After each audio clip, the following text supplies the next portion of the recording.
করেছে, মৃত্যু এবং তার ইজ্জত 10 লক্ষ টাকা ধার্য করেছে। এটা ভাবতে পারেন না আপনারা।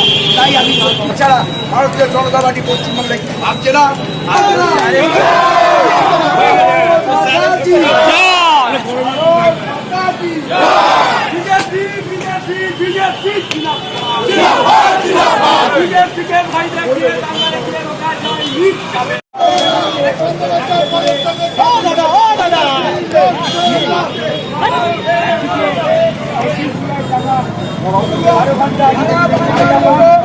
আজকে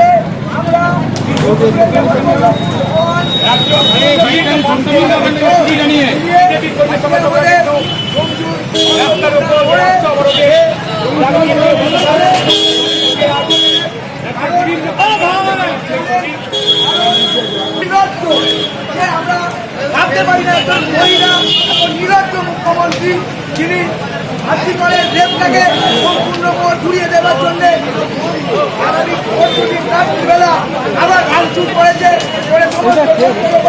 ব্যবস্থা করছে। এমনকি শুধু শুধু সিভিক ভলেন্টিয়ারদের নামে ফাঁসিয়ে দিয়ে তাদের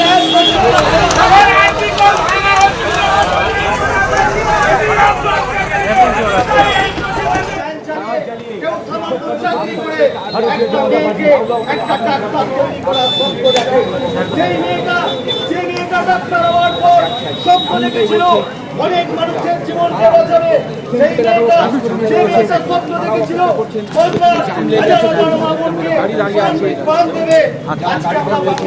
দেখলাম যে মুখ্যমন্ত্রী বলেছেন কলকাতা হচ্ছে বৃহত্তমা, কলকাতা পশ্চিমবাংলার, কলকাতা হচ্ছে ভারতবর্ষের সব থেকে সুন্দর শহর, যেখানে শান্তি ভারতবর্ষের কোন রাজ্যে নেই। সেই কলকাতার রাজপথে, সেই কলকাতার বুকে একটা হসপিটালের মধ্যে রাতের বেলা নরখাদকের মতো 4-5 জন মিলে প্রথমেটাকে খুন করেছে, তারপর তাকে ধর্ষণ করেছে।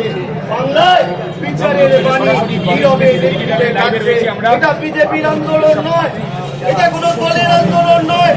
আমার যে মা বোনেরা এখানে আছেন তাদেরকে প্রশ্ন করি, আপনার ঘরের মা বোনকে এইভাবে রাতের বেলা আপনাদের চোখের জল, আপনাদের আমি সেই আশায় আপনাদেরকে বলতে পারি একটা কোনো আন্দোলন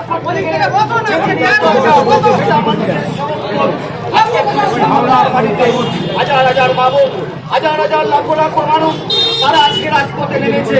আজকে আপনারা শুনলাম হয়ে যাবেন, পশ্চিমবাংলা নয় ভারতবর্ষের সমস্ত রাজ্যে